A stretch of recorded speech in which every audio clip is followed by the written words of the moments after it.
কথা হচ্ছে কথা তা না, আজকে কথা কব অ্যাডোবি প্রিমিয়ারের মোশন নিয়ে, মানে অ্যানিমেশন আপনি কেমনে অ্যাডোবি প্রিমিয়ার দিয়ে করবেন সেই জিনিসটাই দেখাবো। তাহলে চলেন শুরু করি আজকের টিউটোরিয়াল। কথা হচ্ছে স্থির কোনো জিনিসই কিন্তু ভালো লাগে না, একটু মুভমেন্টে থাকলেই জিনিসটাই অনেক সুন্দর লাগে। এই জন্যই অ্যাডোবি প্রিমিয়ার মোশন নামে যে অপশনটা দিছে, এই অপশনের মাধ্যমে অনেক সুন্দরভাবে অ্যানিমেশন করা যায়। তা আমরা সহজভাবে এই অ্যানিমেশনের বিশেষ জিনিসগুলাই দেখবো। তো এই কামটা শুরু করার আগে আমরা কিছু ইমেজ ফাইল টাইম লাইনে ফেলাচ্ছি। ইমেজ হোক বা ভিডিও ফাইল হোক, এই টাইম লাইনে ক্লিক করলেই বাম পাশে দেখবেন মোশন নামে অপশনটা চলে আইছে। তো মোশন অপশনে যদি একটু খেয়াল করেন, দেখবেন প্রথমে আছে পজিশন, তারপরে আছে স্কেল, তারপরে আছে রোটেশন, তারপরে অ্যাঙ্কর পয়েন্ট। তা আমরা এই জিনিসগুলা কেমন কাজ করে একটু চলেন ডিটেলস দেখি।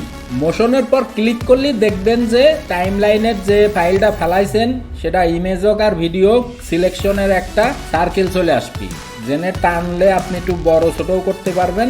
এইটা আমরা স্কেলের কাম করলাম, বুঝছেন, স্কেল ছোটতে বড় করছি। আর এই যে পজিশন যদি এদিক ওদিক করা যায় তাহলে হিনতে করতে পারবেন।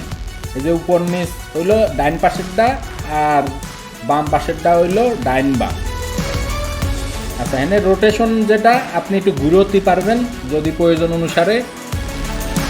এই অ্যাঙ্কর পয়েন্টটার কিন্তু বিশেষ একটা কাম, অ্যাঙ্করটা জেনে গাড়বেন সেনতে অ্যানিমেশনটা শুরু হবে।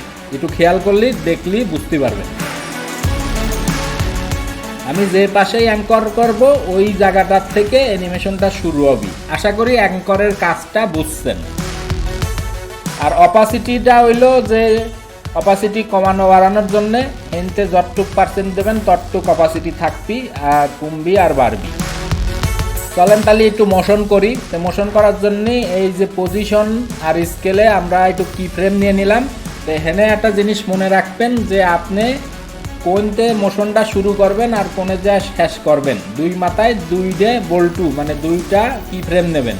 স্টার্টিং পয়েন্টে আপনি কোনে রাখতে চাচ্ছেন আর ইন পয়েন্টে কোনে রাখতে চাচ্ছেন এটা দেখা দিতে হবে। আপনি জ্যাম্মা দেখাবেন অম্মাই কিন্তু কাম করবি। তো এই যে কি ফ্রেম নিতে কিন্তু ভুল করবেন না, বাম সাইডেরটা হলো ইন পয়েন্টে দিবেন আর এই যে ডাইন সাইডে যে কি ফ্রেমগুলা এটা হলো ইন পয়েন্টে দিবেন। তাহলে এই ঘটনাটা বুঝছেন তো। শুরুতে আমরা পজিশন আর স্কেল আর রোটেশনে কি ফ্রেম দিয়ে নেব এবং ইন পয়েন্টে কি ফ্রেম দিয়ে নিব। শুরুতে কোন জায়গাতে আমি শুরু করব আর শেষ কোনে করব এটা একটু দেখা দিতে হবে। তাহলে এইরকম করে মোশন হতে থাকবে।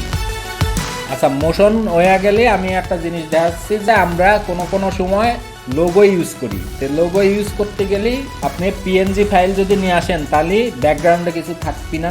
তো ওই ফাইলটা আপনি এনে নিয়ে এসে বসাবেন। বসানোর পরে দেখেন বড় আছে, বড়র স্কেলটা একটু ছোট করে দিলাম।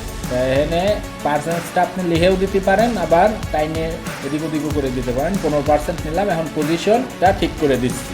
আচ্ছা, তাইলে লোগোটা ঠিকঠাক বসে গেছে। এখন আমরা আর একটা ইমেজে যাই এই অ্যানিমেশনটাও একটু দেখাই, তাহলে আরও ভালো করে বুঝতে পারবে। তো প্রথমে এটা যেহেতু ছোট ছিল, 1920x80 ছিল না, এই জন্য সাইজটা বড় করে নিলাম।